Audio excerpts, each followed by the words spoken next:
Hello friends, GK की फटाफट class में आपका बहुत बहुत स्वागत है। तो चलिए शुरू करते हैं। पहला क्वेश्चन है आपके सामने, सबसे चमकीला ग्रह कौन सा है? बताइए आंसर। ऑप्शन है आपके सामने शुक्र ग्रह, ऑप्शन बी है शनि, ऑप्शन सी है मंगल, ऑप्शन डी है अरुण। तो दोस्तों सही उत्तर होगा इसका शुक्र। अब देखिए, शुक्र को जो है पृथ्वी की जुड़वा बहन भी कहते हैं और पृथ्वी के सबसे पास का ग्रह भी शुक्र है। ठीक है, और इसको जो है भोर का तारा भी कहते हैं और सांझ का भी तारा कहते हैं।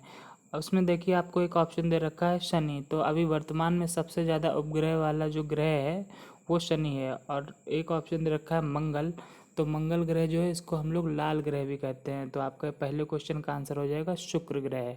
अगले क्वेश्चन पे चलते हैं हम लोग। अगला क्वेश्चन आपके सामने है ये, भारत का राष्ट्रीय पशु कौन सा है? पहला ऑप्शन है आपके सामने हाथी, दूसरा है मोर, तीसरा है लोमड़ी, चौथा है बाघ।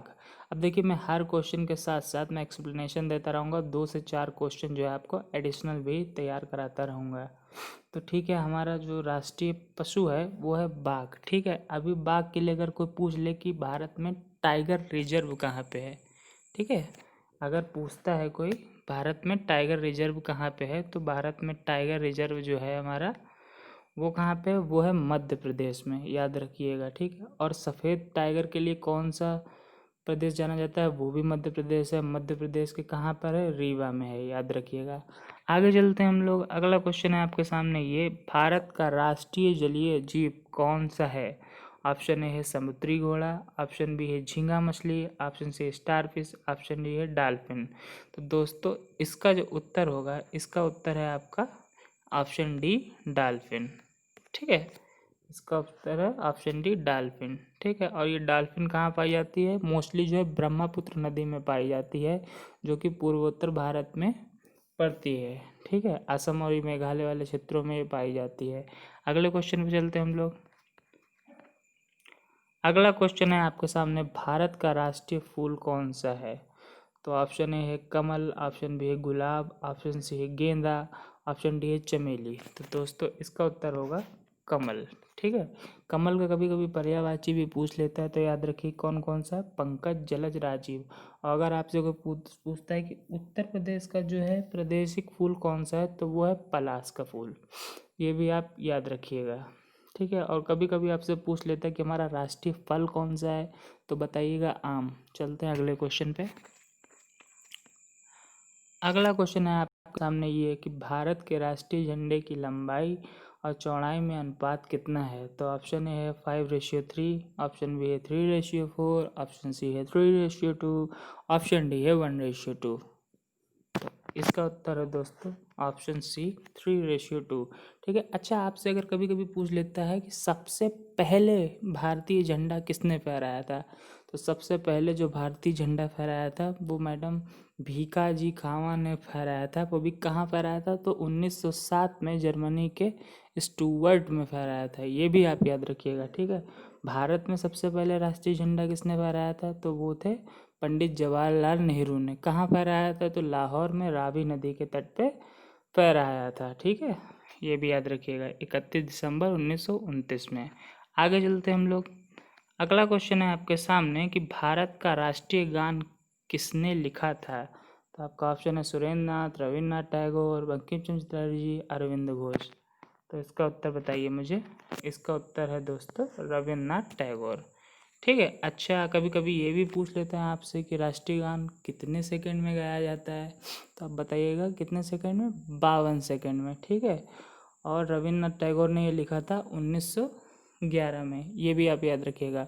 और रविन्द्रनाथ टैगोर को ही पहले भारतीय हैं जिनको नोबेल पुरस्कार मिला था, सबसे पहले जिसको मिला। ठीक है, तो 1913 में इनको मिला था शांति के लिए। अगले क्वेश्चन पे चलते हैं हम लोग। अगला क्वेश्चन है आपके सामने, भारत का राष्ट्रीय गीत कौन सा? अब देखिए, राष्ट्रीय गान तो जनगण मन हो गया, अब राष्ट्रीय गीत की बात करता है। तो पहली बात तो राष्ट्रीय गीत हमारा कौन सा है? वंदे मातरम है। ठीक है, अब ये अगर पूछता है कि किसने लिखा है, तो ऑप्शन आपके सामने दे रखे हैं, और इसका जो सही उत्तर हो जाएगा वो हो जाएगा बंकिम चंद्र चटर्जी। ठीक है, तो ये जो वंदे मातरम है, ये इन्होंने सन्यासी जो लोग हैं उनके ऊपर एक तरीके से लिखा था, लेकिन अभी हमारा जो है राष्ट्रीय गीत भी बन चुका है। कभी कभी आपसे ये भी पूछ लेता है कि राष्ट्रीय गीत को गाने में कितने सेकंड लगते हैं, तो लगते हैं 65 सेकंड। राष्ट्रीय गीत कौन सा है? वंदे मातरम। आगे चलते हैं हम लोग। अगला क्वेश्चन है आपके सामने, महात्मा गांधी को राष्ट्रपिता किसने कहा था? ठीक है, आपके सामने ऑप्शन है सुरेंद्र नाथ, रविन्द्रनाथ टैगोर, बंकिम चंद्र चटर्जी, और चौथा है सुभाष चंद्र बोस। ठीक है, तो याद रखिएगा इसका सही उत्तर होगा दोस्तों सुभाष चंद्र बोस ने। ठीक है, और अगर आपसे पूछ ले कि महात्मा गांधी को महात्मा की उपाधि किसने दी थी, तो महात्मा की उपाधि दी थी रविन्द्रनाथ टैगोर ने। कब दी थी? जब इन्होंने पहली बार चंपारण आंदोलन जो है किया था, और ये जो है सफल रहा था। ये कहाँ हुआ था? ये बिहार में हुआ था, तिनकटिया पत्ती के पीछे हुआ था। ठीक है, तो इसमें जो है रविन्द्रनाथ टैगोर ने इनको जो है महात्मा की उपाधि जो है दे दी थी। और महात्मा गांधी को कौन सी उपाधि मिली है? महात्मा गांधी को अंग्रेजों ने भी एक उपाधि दी है, कौन सी? केसरे हिंद के नाम से। अगले क्वेश्चन पे चलते हैं हम लोग। अगला क्वेश्चन है, थोड़ा गलत टाइप हो गया क्वेश्चन, कि रेडियो एक्टिविता की खोज किसने की थी? तो आपके सामने ऑप्शन है सॉरी हेनरी बेकेरल। ठीक है, दूसरा ऑप्शन है चैडविक, फिर है option C madam Curie, option D कौन सा है? थॉमसन। तो ठीक है, इसका जो सही उत्तर हो जाएगा दोस्तों वो हो जाएगा आपका हेनरी बेकेरल। ठीक है, ऑप्शन नंबर ए हेनरी बेकेरल, याद रखिएगा, टिक लगा देता हूँ। ठीक है, अच्छा कभी कभी पूछ लेता है कि इलेक्ट्रॉन की खोज किसने की थी, तो बताइएगा चैडविक। ठीक है, और अगर आपसे पूछता है प्रोटॉन की खोज किसने की थी, तो बताइएगा रदरफोर्ड। ठीक है, और कभी कभी आपसे पूछ लेता है न्यूट्रॉन की खोज किसने की थी, तो बताइएगा चैडविक ने। अगले क्वेश्चन पे चलते हैं हम लोग। अगला क्वेश्चन है आपके सामने, ये पेस मेकर का संबंध शरीर के किस अंग से है? Pacemaker. ठीक है, तो आपके सामने ऑप्शन है हृदय, गुर्दा, मस्तिष्क, आँख। तो इसका दोस्तों सही उत्तर हो जाएगा आपका हृदय। ठीक है, और हृदय की धड़कन को किससे मापा जाता है? ईसीजी से मापा जाता है, ये भी आप याद रखिएगा। ठीक है, और हृदय में मानव के जो है कितने कोष्ठक होते हैं? तो 4 कोष्ठक होते हैं। ऐसा जीव जिसके 3 कोष्ठक होते हैं हृदय में, तो वो है मेढक। ये भी आप याद रखिएगा, ये भी क्वेश्चन जो है एग्जाम में बनते हैं। आगे चलते हम लोग। अगला क्वेश्चन है, मानव शरीर की किस ग्रंथि को मास्टर ग्रंथि कहा जाता है? तो आपके सामने ऑप्शन है पीयूष ग्रंथि, एंड्रिनल ग्रंथि, यकृत ग्रंथि, थायराइड ग्रंथि। तो दोस्तों इसका जो सही उत्तर होगा वो है पीयूष ग्रंथि। इसको मास्टर ग्रंथि के नाम से भी जाना जाता है। अच्छा, एंड्रिनल ग्रंथि क्या है? तो एंड्रिनल ग्रंथि है कि लड़ो मरो वाली ग्रंथि है। ये जो है मतलब लड़ाई के मतलब उसमें काम आती है, तो लड़ो मरो ग्रंथि का नाम दिया गया इसको एंड्रिनल ग्रंथि। और ये यकृत ग्रंथि कह रहा है, कभी कभी क्वेश्चन बन जाता है कि मानव शरीर की सबसे बड़ी जो है ग्रंथि कौन सी है, तो यकृत ग्रंथि है। ठीक है, आगे क्वेश्चन पे चलते हम लोग। कह रहा है कि कार्बन का सर्वाधिक शुद्ध रूप कौन सा है? तो दोस्तों कार्बन का जो सर्वाधिक शुद्ध रूप है वो है हीरा। ठीक है, याद रखिएगा आप लोग। और हीरे में जब प्रकाश दिखाया जाता है तो हीरे में जो है 7 रंग चमकते हैं। वो 7 रंग क्यों चमकते हैं? वो 7 रंग चमकते हैं क्योंकि हीरे में होता है प्रकाश का आंतरिक परावर्तन। ये भी क्वेश्चन बनता है कि हीरे में 7 रंग किसकी वजह से चमकते हैं, तो बताइएगा प्रकाश का आंतरिक परावर्तन। ठीक है, और जो है ये कह रहा है सोना जो कह रहा है, तो सोना जो है सबसे जो है नरम धातु होती है। ठीक है, सोना सबसे ज़्यादा कहाँ पाया जाता है? कोलार की खान में पाया जाता है। हीरा भारत में सबसे ज़्यादा कहाँ पाया जाता है? मध्य प्रदेश के पन्ना में पाया जाता है। ठीक है, कभी कभी आपका पूछ लेता है कि विद्युत का जो सुचालक सबसे अच्छा कौन सा है, तो वो है चांदी। ठीक है, ये भी आप याद रखिएगा। अगले क्वेश्चन पे चलते हैं हम लोग। भारत में संसदीय शासन प्रणाली कहाँ से ली गई है? बताइए इसका उत्तर क्या होगा? तो इसका उत्तर दोस्तों होगा, पहले आप ऑप्शन देख लीजिए, आयरलैंड, कनाडा, ब्रिटेन, जर्मनी। तो इसका उत्तर है दोस्तों ब्रिटेन। ठीक है, ब्रिटेन याद रखिएगा। कभी कभी पूछ लेता है कि नीति निर्देशक तत्व कहाँ से लिए गए, तो आप बताइएगा आयरलैंड। ठीक है, और संघीय शासन प्रणाली कहाँ से ली गई? संघात्मक शासन प्रणाली, तो वो ली गई कनाडा से। और जो आपातकाल हमारे जो उसमें लगता है ठीक है। देश में जैसे अनुच्छेद 352 में दे रखा है देश में मतलब विद्रोह है, ठीक है। अनुच्छेद 356 में दे रखा है कि राज्य में अशांति फैल जाए। अनुच्छेद 360 में दे रखा है कि मतलब वित्तीय जो है व्यवस्था जो है बिगड़ जाए, उसमें जो है आपातकाल लगता है। अगर आपसे पूछ लेते हैं कि जो है अनुच्छेद 352 का जो आपातकाल है देश में कितनी बार लगा, तो आप बताइएगा 3 बार लगा है, ठीक है। तो ये भी आप याद रखिएगा। अगले क्वेश्चन पे चलते हैं हम लोग। अगला क्वेश्चन है आपके सामने, भारत का सबसे छोटा द्वीप कौन सा है? अंडमान निकोबार, मिनी का, लक्षद्वीप। बताइए इसका उत्तर क्या होगा। तो दोस्तों अगर बात करें सबसे छोटे द्वीप की तो वो कौन सा है? लक्षद्वीप है, याद रखिएगा, ठीक है। और अगर आपसे पूछ ले अंडमान से निकोबार को कितने डिग्री चैनल जो है अलग करता है, ठीक है, वो है 10 डिग्री चैनल, ठीक है। अगर आपसे पूछता है कि भारत का सबसे दक्षिणतम बिंदु कौन सा है, तो वो कौन सा है? इंदिरा पॉइंट है, वो भी आपका अंडमान निकोबार में पड़ता है। अंडमान निकोबार में जो पोर्ट ब्लेयर है वो कहाँ पड़ता है अगर आपसे पूछता है, तो ये क्वेश्चन बने हुए हैं जो मैं आपको बता रहा हूँ, ठीक है। वो आपका पड़ता है दक्षिणी अंडमान में पड़ता है। और ये जो अंडमान निकोबार आज को भारत में है वो पहले किस देश के अंडर में आता था? तो पहले वो था जापान देश के अंडर में आता था। लेकिन फिर सुभाष चंद्र बोस जी जो है जापान गए थे किसी वजह से, वो जब वो बना रहे थे INA आज़ाद हिंद फौज, तो जो है जापान ने जो है उनको अंडमान एंड निकोबार जो है गिफ्ट किया था, तब से ये हमारा है। तो ये भी एक फैक्ट आप याद रखिएगा। अगले क्वेश्चन पे चलते हैं हम लोग। अगला क्वेश्चन है हमारे संविधान में नीति निर्देशक तत्व किस अनुच्छेद से लिए गए हैं? तो मतलब कब तक हैं, सॉरी, ये नीति निर्देशक तत्व जो हैं किस देश से लिए गए होना चाहिए। अच्छा, अगर आपसे पूछ लेता है कि किस अनुच्छेद से लिए गए, मतलब किस अनुच्छेद से किस अनुच्छेद तक हैं, तो अनुच्छेद 36 से जो है अनुच्छेद 51 तक जो हैं ये हमारे नीति निर्देशक तत्व हैं, और ये हमारे भाग 4 में आते हैं। अच्छा, अगर आपसे पूछ ले कि पहले भाग में कौन सा आता है, तो पहले भाग में संघ और राज्य से रिलेटेड बातें बताई गई हैं, ठीक है। और अगर आपसे पूछ ले दूसरे भाग में क्या आता है, तो दूसरे भाग में नागरिकता की बात की गई है अनुच्छेद 5 से लेकर अनुच्छेद 11 तक। अगर तीसरे भाग में पूछ लेता है तो हमारे जो है मौलिक अधिकार के बारे में बताया गया है, जो आता है अनुच्छेद 12 से लेकर अनुच्छेद 35 तक, ठीक है। ये भी याद रखिएगा। और अगर हमारे मूल अधिकार की बात कर दे तो वर्तमान में हमारे 6 मूल अधिकार हैं, ये भी आप याद रखिएगा। पहले 7 हुआ करते थे, लेकिन जो संपत्ति का अधिकार था उसको जो है कानूनी अधिकार बना के अनुच्छेद 300A में डाल दिया गया है, ये भी आप याद रखिएगा। तो इसका सही उत्तर क्या हो जाएगा? आयरलैंड। आगे चलते हैं हम लोग।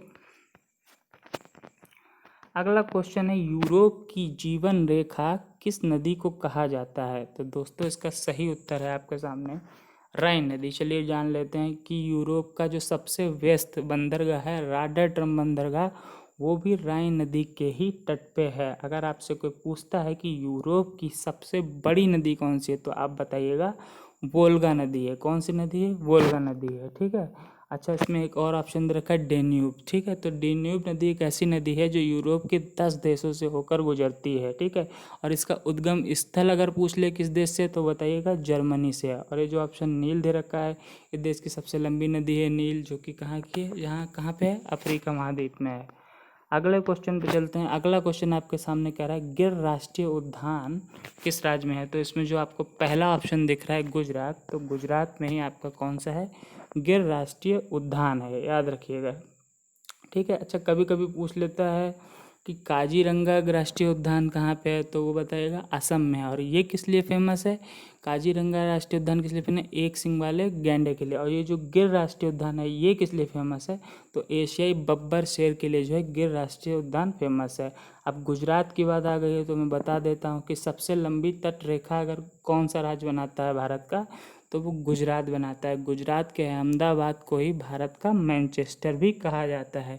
और गुजरात में एक बंदरगाह है कांडला बंदरगाह, ठीक है, जो कि बहुत व्यस्त बंदरगाह है, जिसका नाम जो है अभी बदल के पंडित दीनदयाल उपाध्याय रख दिया गया है, ठीक है। तो ये भी याद रखिएगा। भारत में कितने तटीय राज्य हैं ये भी क्वेश्चन में जितने भी बता रहा हूँ ये सारे क्वेश्चन बने हुए हैं, ठीक है। तो कितने तटीय राज्य हैं भारत में? तो 9 तटीय राज्य हैं, ये भी आप याद रखिएगा।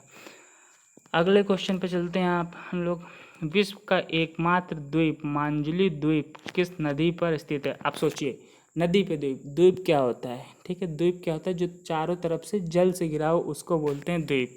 तो आपके सामने ऑप्शन दे रखा है गंगा, गोदावरी, माही, ब्रह्मपुत्र। तो इसका सही उत्तर होगा दोस्तों ब्रह्मपुत्र नदी पे ये स्थित है। किस राज्य में है? तो आसाम राज्य में है, ये भी याद रखिएगा।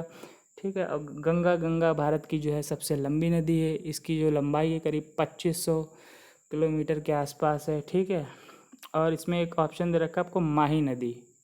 ठीक है। तो माही नदी की खास बात ये है, ये जो नदी है ये कर्क रेखा को जो है 2 बार काटती है, ये भी आप याद रखिएगा। अगले क्वेश्चन पे चलते हैं हम लोग। अगला क्वेश्चन है, भारत का वह राज्य जहाँ सबसे पहले सूर्य निकलता है। मतलब सबसे पहले भारत में कहाँ सूर्य निकलता है। चलो, एक सूर्य से बात ये कि याद आ गई कि अगर आपसे पूछता है कि उगते हुए सूरज का देश कौन सा है, तो वो बताइएगा कौन सा है, वो है जापान। ठीक है, ये भी आप याद रखिएगा। अच्छा, ये जो क्वेश्चन पूछा है, भारत का वह राज्य जहाँ सबसे पहले सूर्य निकलता है, तो वो दोस्तों है आपका अरुणाचल प्रदेश। ठीक है। और सबसे लास्ट में सूर्य कहाँ जाता है, तो गुजरात में जाता है। मान लीजिए कि अरुणाचल प्रदेश में 5 बजे सूर्य निकलता है, तो गुजरात में कितने बजे निकलेगा, 7 बजे निकलेगा। ठीक है। और भारत कितने डिग्री देशांतर पर स्थित है, तो 82.5 डिग्री देशांतर पर स्थित है। ठीक है। एक देशांतर में 4 मिनट होते हैं। ठीक है। उसके हिसाब 82.5 डिग्री में हो गया 5 घंटा 30 मिनट। तो जो देशांतर से जो मेन लाइन ली गई है ग्रीनविच, उससे जो है 5.5 घंटे आगे का टाइम हमारे भारत का, ये भी आप याद रखिएगा। अगले क्वेश्चन पे चलते हैं हम लोग। अगला क्वेश्चन आपका लास्ट क्वेश्चन है, मधुमेह रोग किसकी कमी से होता है। आपके सामने ऑप्शन है इंसुलिन, थायमीन, विटामिन, खून। ठीक है। तो दोस्तों इसका सही उत्तर जो होगा वो आपका होगा इंसुलिन। देखिए दोस्तों, इंसुलिन करता क्या है। ठीक है। इंसुलिन क्या करता है, हमारे शरीर में क्या है कि ग्लूकोज जो है संचित होता है। अगर ज़्यादा मात्रा में ग्लूकोज हो जाएगा तो फिर जो है दिक्कत हो जाएगी, और शुगर की जो है हमें मधुमेह नामक बीमारी हो जाएगी। तो जो इंसुलिन हार्मोन्स होता है वो क्या करता है कि ग्लूकोज को जो है ग्लाइकोजन में बदल देता है, जिसके कारण हमारे शरीर में ग्लूकोज ज़्यादा मात्रा में नहीं होता है। क्योंकि अगर ज़्यादा मात्रा में हो जाएगा तो हमारा शुगर लेवल जो है बढ़ जाएगा। ठीक है। और लेकिन इंसुलिन भी ज़्यादा नहीं होना चाहिए हार्मोन, क्योंकि अगर इंसुलिन ज़्यादा हो जाएगा, ठीक है, तो वो जो है ज़्यादा ग्लाइकोजन बना जाएगा। इससे हमारे शरीर में क्या है, ग्लूकोज की कमी हो जाएगी, हम जो है वीकनेस महसूस करने लगेंगे। तो आपसे पूछ रहा है, तो इंसुलिन एक स्थिर अवस्था में होता है। ठीक है। मधुमेह मतलब डायबिटीज़ किसकी कमी से होता है। ठीक है। तो किसकी कमी से होता है, इंसुलिन की कमी से होता है। तो उम्मीद करता हूँ दोस्तों आपको वीडियो बहुत पसंद आया होगा। इस तरीके की वीडियो सीरीज में आगे लाता रहूँगा। अगर दोस्तों आपको हमारा वीडियो अच्छा लगा तो प्लीज़ वीडियो को लाइक करें, चैनल को सब्सक्राइब करें, और प्लीज़ दोस्तों शेयर करना ना भूलें। और इस तरीके के आगे क्विज जो है मैंने जो है डिस्क्रिप्शन में भी डाल रखे हैं, अगर आप वहाँ से देखना चाहो तो देख सकते हैं। मिलते हैं अगले वीडियो में, जब तक के लिए जय हिंद, जय भारत।